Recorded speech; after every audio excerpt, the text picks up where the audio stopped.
कि कुछ ऑब्जेक्टिव चीजों को समझ लीजिए। जैसे मान के चलिए आपसे पूछ दिया कि रेखा का समीकरण, अभी तक जितना पढ़े ध्यान देंगे, आपसे पूछा जाए कि अंतरिक्ष में रेखा का समीकरण क्या होता है। अंतरिक्ष में रेखा का समीकरण, तो सब लोग को फॉर्मूला याद होगा, x minus x1 by a, y minus y1 by b, z minus z1 by c. क्या ये याद है? पर याद रखें कि ये जो समीकरण आप लोग देख पा रहे हैं, ये अंतरिक्ष में रेखा का जो समीकरण है, ए बी सी, यहाँ पर आप जान समझ लीजिए, जहाँ ए बी सी क्या है, दिक् अनुपात है। ये आपको मालूम होना चाहिए। क्लियर हुआ? अच्छा, देखिए ये रेखा हो गया, ये रेखा हो गया, और इसके समांतर जो सदिश होता है वही वेक्टर बी होता है, और इसी का दिक् अनुपात होता है कौन? A B C. ये आपको याद होना चाहिए। अब आपसे ऑब्जेक्टिव में पूछ देगा, तो ये हो सकता है कि ऑप्शन में नहीं है, ऑप्शन में ये नहीं है, लेकिन आपको याद होगा एच का फॉर्मूला याद आ रहा है, a square plus b square plus c square का रूट ओवर होता है। अगर हम इस समीकरण में एच से भाग दे दें तो a बाई एच ये भी हो जाएगा, b बाई एच ये भी हो जाएगा, और c बाई एच ये भी हो जाएगा। फिर से चाहे तो सबके नीचे एच आ रहा है तो एच काट भी तो सकते हैं, एच से भाग भी दे सकते हैं, और जब आएगा तो उसे काट भी सकते हैं। लेकिन भाग देने से होगा क्या कि a बाई एच एल को कहा जाता है, ठीक है। तो हो सकता है कि इसके जगह पर आप x minus x1 by L, y minus y1 by m, और z minus z1 by m, option में ये आपको मिल सकता है। तो आपको याद रखना है कि फॉर्मूला ये भी होता है, ये भी फॉर्मूला होता है, ठीक है। आई वेक्टर भी समझ रहे हो ना, जिसको हम ए आई कैप बोल सकते हैं, plus b j cap plus c a cap बोल सकते हैं। अच्छा, आपको याद होगा इसको cos alpha cos beta cos gamma भी बोलते हैं। तो ऑब्जेक्टिव का क्वेश्चन अगर पूछ दे समीकरण में, तो हो सकता है कि ऑप्शन में यहाँ ये सब लिखा रहे, नीचे क्या लिखा रहे, कॉस अल्फा कॉस बीटा और कॉस गामा। तो ये चीजें हो सकती हैं, ये आपको बढ़िया से याद रखना है। बोलिए, क्लियर हो गया? कुछ और ऑब्जेक्टिव सवाल समझे क्या? देखिए यहाँ पे बढ़िया समझिए।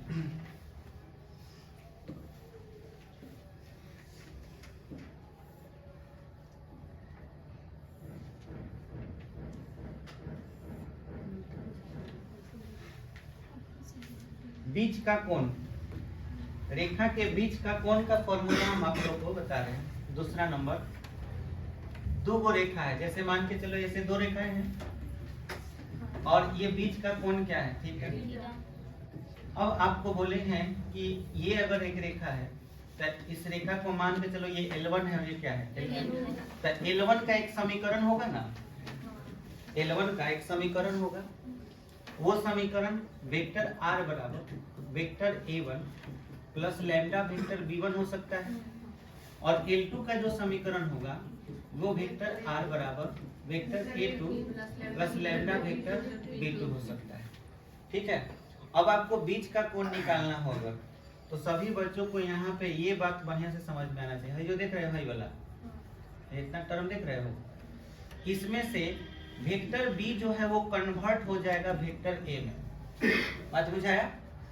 और ये वाला जो टर्म देख रहे हो, इसमें यहाँ पे लैम्डा नहीं होगा, यहाँ पे लैम्डा म्यू वेक्टर b2।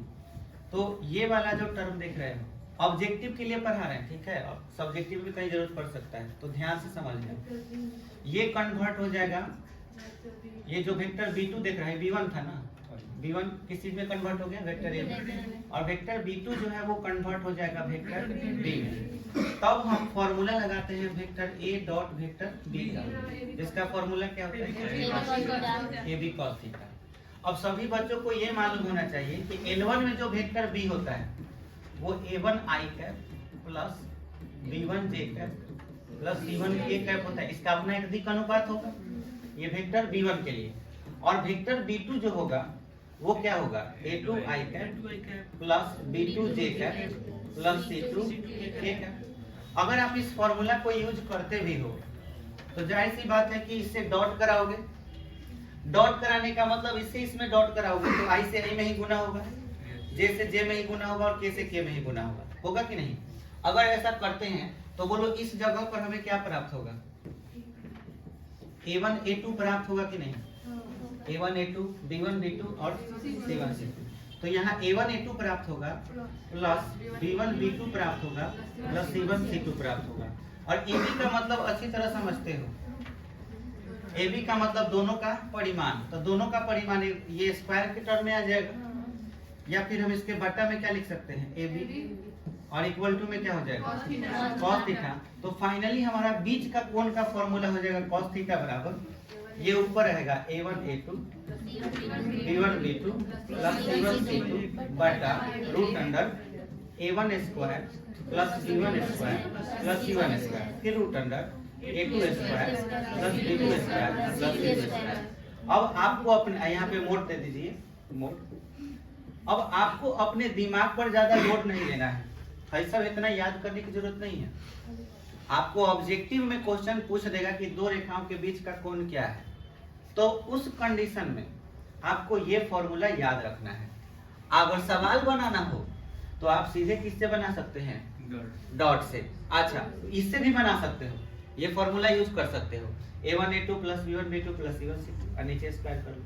बोलो इसमें किसी को कोई दिक्कत? कहाँ पे बोलो? B1 ताकि हम इस फॉर्मूला पर ला सकें, बुझाया? अच्छा, क्यों कन्वर्ट करें समझो। A1 और B1 में फर्क क्या है? ये कौन सा सदिश है और ये कौन सा सदिश है? एक बिंदु सदिश है। A1 मतलब इस पर एक बिंदु है केवल। B1 क्या है? या तो इस पर का एक सदिश है, इस पर दो बिंदुओं से बना हुआ या तो एक सदिश है, नहीं तो एक समांतर सदिश है। बात बुझाया? कौन? Vector B1 vector B2। अच्छा, A2 और B2 में क्या फर्क है? वेक्टर A2 इस पर का एक बिंदु है, बिंदु कभी कोण बनाते हैं क्या? नहीं। तो सवाल ही नहीं उठता कि A1 A2 का प्रयोग होगा। अच्छा, B2 क्या है? Vector B2। तो वेक्टर B2 जो है L2 के समांतर कोई सदिश है, नहीं तो इसी पर का कोई सदिश है। बात बुझाया? अब तुम लोग सोचो कि इसको आगे मिलाओगे तो जाके आके क्रॉस करेगा ना। चूंकि ये दोनों रेखाएं पहले से समांतर थी और ये भी समांतर थी, तो यहाँ पर जो कोण होगा वो वही कोण होगा जो यहाँ पे बनेगा, क्योंकि दोनों रेखाएं आपस में क्या था? समांतर। तो समांतर होने की वजह से इनके बीच का जो कोण होगा वो बराबर होगा। इसलिए हम बीच का कोण दो सदिशों के लिए यही ना फॉर्मूला अप्लाई करते हैं। तो ये फॉर्मूला आपको यूज करना है और इसी फॉर्मूला से देखिए हम भाई लाए हैं। तो ऑब्जेक्टिव के लिए आपको याद रखना है कि ये फॉर्मूला बीच के कोण के लिए यूज किया जाता है। बोलो क्लियर हो गया? अच्छा, यही चीज बीच के कोण के लिए आपसे फॉर्मूला में cos थीटा के बजाय sin थीटा के टर्म में भी दे सकता है। sin थीटा के टर्म में हो सकता है कि आपको दे दे।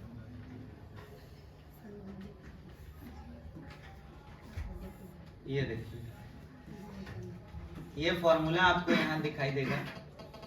ये फॉर्मूला दिख रहे हो? बीच के कोण के लिए cos थीटा है फॉर्मूला। अगर इसी को साइन में बदला जाएगा तो साइन में बदलने से ये फॉर्मूला आपका प्राप्त होगा, साइन में बदलने से। लेकिन इसमें यूज किसका हुआ है? दिक कोसाइन का कि दिक अनुपात का? है, देखिए एलिमेंट का यूज हुआ है, दिक कोसाइन का यूज हुआ है। अब आपको ये याद रखना है कि cos थीटा बराबर है जो अभी भी फॉर्मूला लिखे हैं, जो फॉर्मूला लिखे हैं, ठीक से अगर देखा जाए तो इसको अलग अलग करके लिखोगे तो A1 के नीचे ये आएगा, A2 के नीचे आएगा, जबकि ये फॉर्मूला H का है ना। तो H का है तो A/H किसका फॉर्मूला है? L का। तो हाई हो गया L1, हाई क्या हो गया? L2। तो तुम चाहो तो इसी का एक और फॉर्मूला लिख सकते हो, cos थीटा बराबर मोड में L1 L2 plus M1 M2 plus N1। ये सब आपके ऑब्जेक्टिव के लिए बता रहे हैं। 50 को ऑब्जेक्टिव आएगा, 50 सही होना चाहिए। इसलिए ये सब कोई भारी चीज नहीं है, खाली एक फॉर्मूला जानते हो, हई जानते हो ना, तो ऐसे सब निकाल सकते हो। देखो ये लिखो cos थीटा बराबर L1 L2 plus M1 M2 plus N1 N2। कैसे आया बुझा गया? अच्छा, इसी को साइन में पूछ सकता है। तो साइन में याद रखने का एक टेक्निक वज्र गुणन विधि पढ़ा होगा 10 क्लास में, है? तो बस वही विधि अपना लेना है। देखो क्या है, अगर साइन थीटा में लिखना हो तो सीधे सीधे लिख लो L M N और फिर क्या हो जाएगा L। जैसे कि L M N और फिर हमने क्या लिख लिया N। या फिर ऐसे कर सकते हो, M पहले लिख लो, जैसे L M N होता है ना, L M N ऐसे होता है। यहाँ पे देखो L में M2 से गुना हुआ है और फिर L में किस चीज से M1 से, तो L M हुआ ना, L1 L2 फिर M1 N2 और M2 क्या है N1, फिर N1 L2 M2 L1 तीन बार हुआ है। तो L M N और इसके बाद फिर से क्या लिख सकते हो L लिख लिए, फिर से L M N और फिर क्या लिख लिए L। अब यहाँ 1 1 कर दो, यहाँ क्या कर दो 2 2, यहाँ क्रॉस कर दो, ऐसे क्रॉस कर दिए। अब तुमको लिखना है क्या चीज, साइन थीटा, तब पहले रूट कर दो, ठीक है।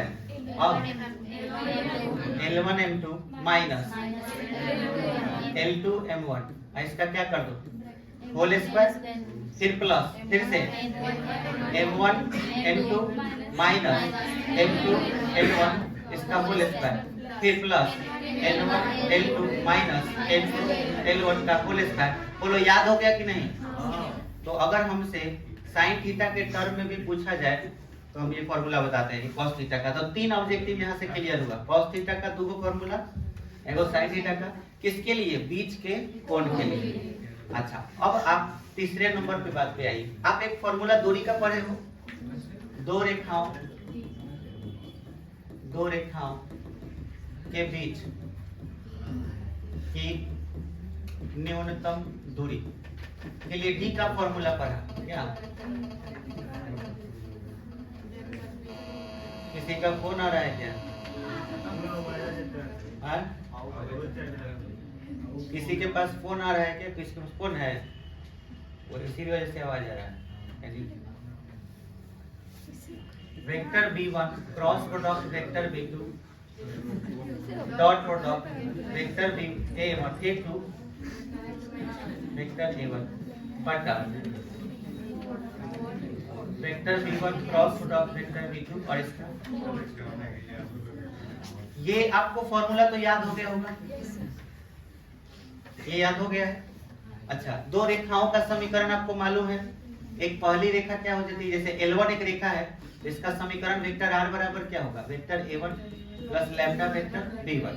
और L2 जो सब रेखा होगा तो वेक्टर R बराबर क्या होगा, vector A2 plus mu vector B2।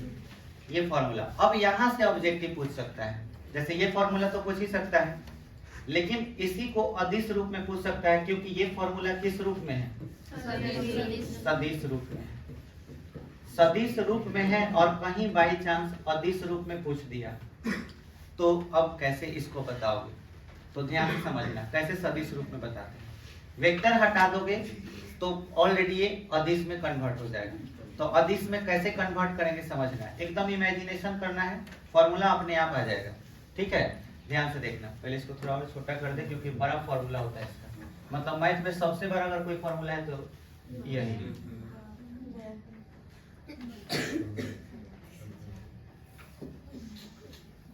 देखो डी बराबर,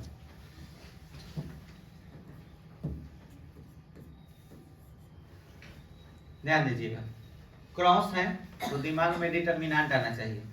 ठीक है, क्रॉस है तो दिमाग में डिटरमिनेंट आया, तो इस क्रॉस के लिए आप क्या लिख दीजिए, लिखा गया।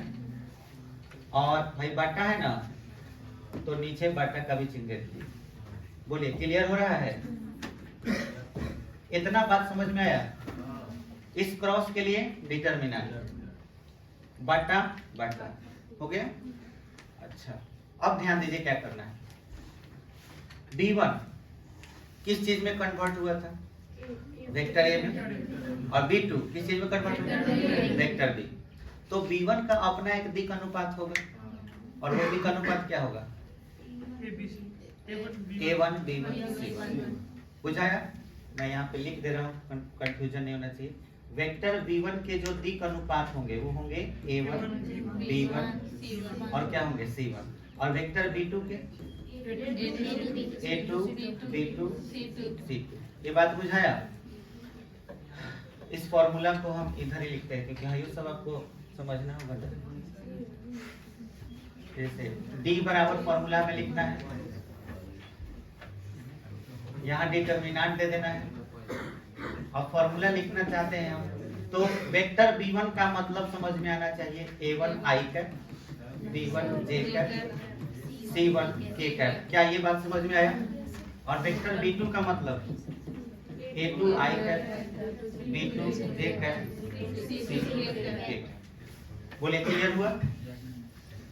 अब आपको ये दिमाग में होना चाहिए कि क्रॉस है तो इसका मतलब डिटर्मिनेंट होगा, तो डिटर्मिनेंट में जब इसको सजाइएगा तो सजाने के बाद यहाँ I J और K आने वाला है, पर वो नहीं लिखना है, वो लाइन छोड़ के यहाँ पे लिखना है A1 B1 C1 A2 B2 C2। बोलो क्लियर हुआ? यहाँ पे मान के चलना है कि क्या लिखा हुआ है I J K। अब एक सारणिक का नियम याद कीजिए, सारणिक में जब किसी चीज से गुना करना हो एक ही लाइन में गुना करते हैं कि सब में? केवल एक ही लाइन में गुना होता है। बात बुझाया? तो आपको गुना एक ही लाइन में करना है, दो लाइन ऑलरेडी लिख चुके हो, तो गुना किधर करना है? यहाँ वाले लाइन में, ऊपर वाले लाइन में। समझ में आया? ऊपर वाले लाइन में गुना करना है, और गुना किससे करना है? A2 माइनस A1 से। कौन सा प्रोडक्ट है? Dot product. अब आप सभी बच्चे बताएं A1 A2 क्या था? बिंदु था। A1 भी बिंदु था। तब वेक्टर A1 क्या है? x1 I cap plus y1 j cap plus z1 k cap. बोलो ये पहला बिंदु हो गया। और वेक्टर A2 क्या था? x2 I cap plus y2 j cap plus c2 k cap. Sorry z।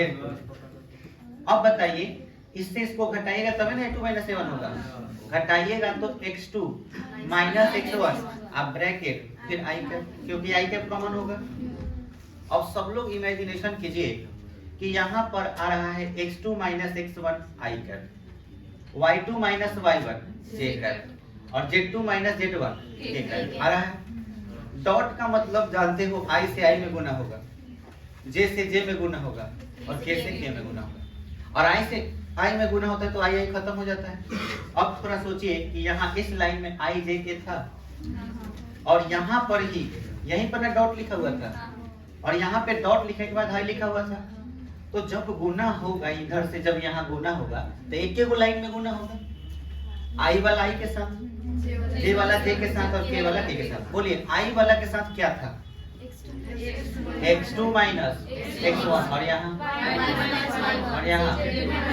बोलो ये बात समझ में है कि फॉर्मूला ऊपर क्या लिखना है? तो इतना चीज का हम अदिश में कन्वर्ट कर दिए। अब ये चीज रहे तो सीधे सीधे याद रखना है कि पहला line x2 minus x1 y2 minus y1 z2 minus z1, दूसरा लाइन a1 b1 c1 और तीसरा लाइन a2 b2 c2। बोलो समझ में आ गया? इसके बाद नीचे रूट दे देना है। समझ में आया? और यहाँ पर भी वज्र गुणन विधि अप्लाई कर देना है।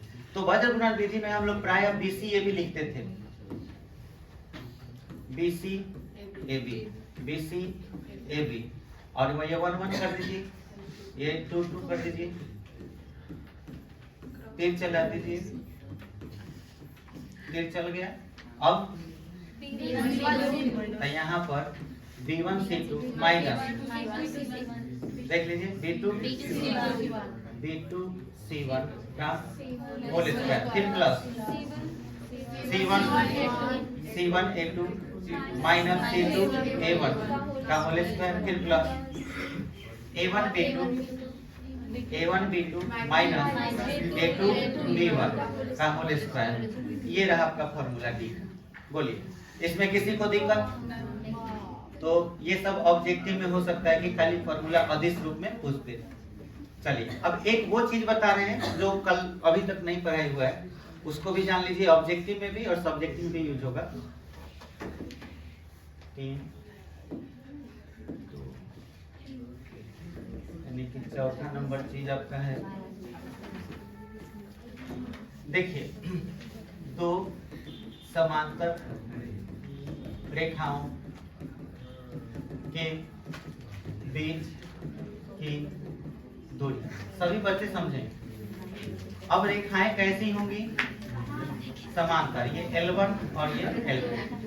अब बताइए, रेखाएं जब समांतर होंगी तो L1 का समीकरण वेक्टर R बराबर वेक्टर A1 तो होगा, लैम्डा भी होगा, लैम्डा होगा, और वेक्टर क्या लिखेंगे? B1। B1 किसको कहेंगे? यहाँ पे जो समांतर सदिश होगा वही ना, बुझाया? अच्छा, दूसरा A2 वेक्टर R बराबर vector A2 plus mu vector B2। B2 किसको कहेंगे? यहाँ पे जो समांतर होगा उसी को ना वेक्टर B2 कहेंगे। अब आप गौर से देखिए, ये वाला और ये वाला दोनों समांतर है कि नहीं? जब दोनों समांतर है तो क्या हम B1 और B2 दोनों अलग अलग लिखेंगे? एक के गो से दोनों का काम चल जाएगा, इसीलिए हम B1 और B2 नहीं लिखते, सिर्फ वेक्टर B लिखेंगे। एक ही वेक्टर से दोनों रेखा का काम चल जाएगा। क्यों चलेगा भाई? क्योंकि हमें समांतर सदिश का ही जरूरत होता है, तो इसलिए यहाँ पर याद रखना कि जब भी इनके साथ लिखा हुआ कोई चीज बराबर मिल जाए, जैसे यहाँ देखिए, तो दिखाते हैं, आप तुरंत पहचान जाइएगा कि रेखा समांतर है कि नहीं। समांतर को पहचानने का तरीका सीखो। दो रेखाएं समांतर हो उसको कैसे पता करेंगे? देखो जरा गौर से, इसमें ये देखो, ये सवाल देख रहे हो, उदाहरण नंबर 12। जरा गौर से देखो, 2 3 6 2 3 6 है ना। हम कहीं नहीं भी पढ़े, खाली यहाँ देख ले तो देखते ही बोल देंगे अरे ये तो समांतर है, काहे कि दोनों में वेक्टर भी है।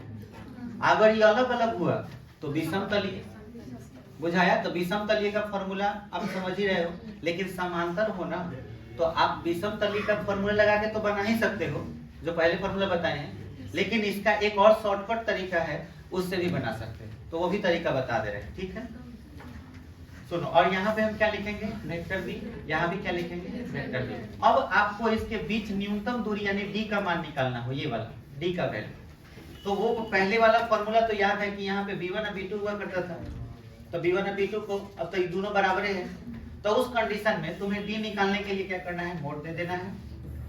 यहाँ पर वेक्टर बी केवल लिखना है और क्रॉस करा देना है vector A2 minus vector A1 से, और नीचे वेक्टर बी के मैग्नीट्यूड से भाग दे देना है। बोलो, समझ में आया? ये कब अप्लाई करोगे? जब रेखाएं क्या हो? समांतर। इसी ये कौन सा रूप है? ये सदिश रूप, और इसको अदिश रूप में अब तुम लोग बता सकते हो। डी बराबर अदिश रूप, डिटर्मिनेंट क्रॉस देखते ही दिमाग में आना चाहिए डिटर्मिनेंट वेक्टर बी। तो पहले आप ये बताइए, यहाँ पे कितने सदिश नजर आ रहे हैं? दो, एगो वेक्टर बी, एगो A2 माइनस A1। तो पहला लाइन आई जे के वाला होता है, और दूसरा लाइन पहले सदिश का। हाँ, अब देखिए यहाँ पे वेक्टर बी लगा हुआ है, और फिर क्या लगा हुआ है? क्रॉस लगा हुआ है, और वेक्टर A2 माइनस क्या है? A1। ये देखिए, ये यहाँ पे ये फॉर्मूला था, अब यहाँ ये फॉर्मूला दिखाई दे रहा है। अब इसमें आप देख सकते हैं कि ये आई जे के किसके लिए आया? समझ में आया? पहला का लाइन ए बी सी, यानी कि ए बी सी यानी ये वाला लाइन आ जाएगा, 2 3 6। ये 2 1 माइनस 1 कहाँ से आया? A2 माइनस A1 करके। तो आप यहाँ पे अगर लिखना चाहें तो इसको ऐसे लिख सकते हो, i cap j cap a cap. ये वेक्टर बी का तो ए बी सी हो जाएगा, और यहाँ पे क्या हो जाएगा? x2 minus x1, y2 minus y1, z2 minus z1। और बटा में देखिए केवल b है, तो root under a square plus b square plus c square, और ये किस चीज में रहेगा? मोड में। ठीक है, अच्छा अब सुनो, इस सवाल को सॉल्व कर देते हैं। तब समझ में आ जाएगा कि इस पर कैसे बनाना चाहिए।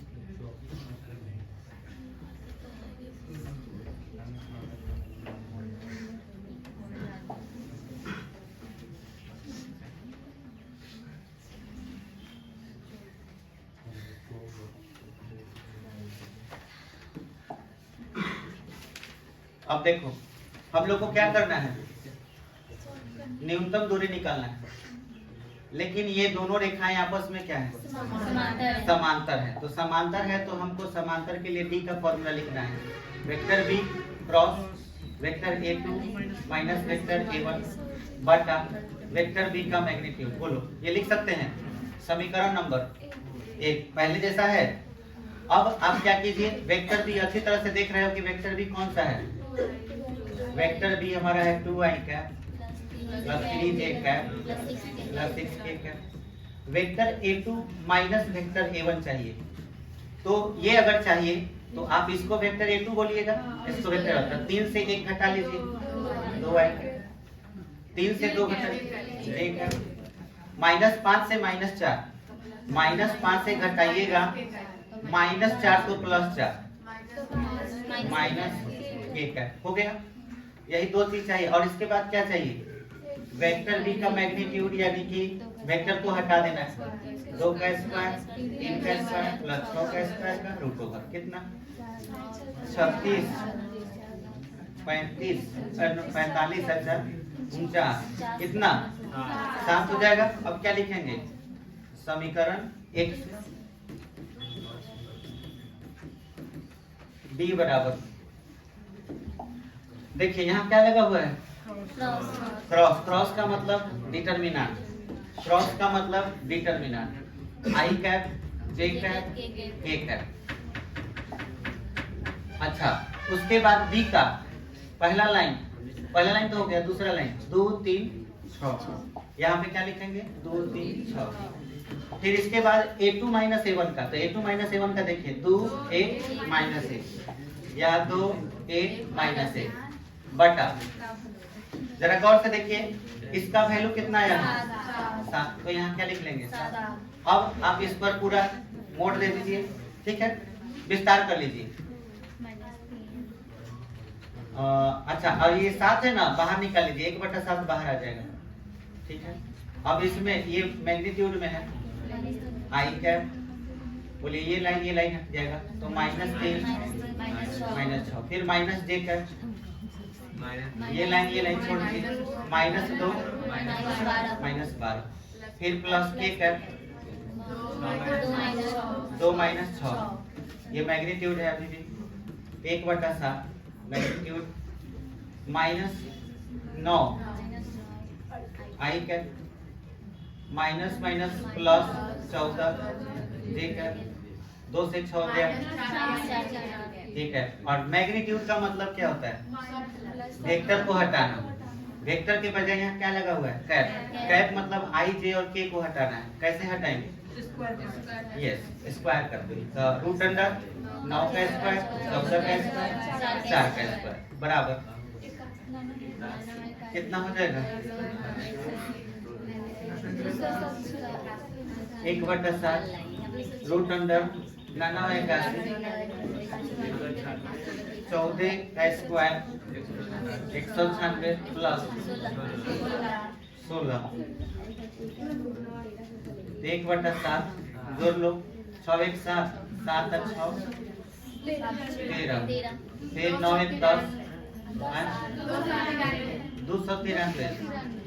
देखो उस नियम से भी बनाया होगा सब, तो यही आया होगा, तो 293 का रूट ओवर और बटा में 7, ये कट रहा है क्या 7 से 6 चौक 28 ना, यही आंसर हो जाएगा। बोलो क्लियर हुआ।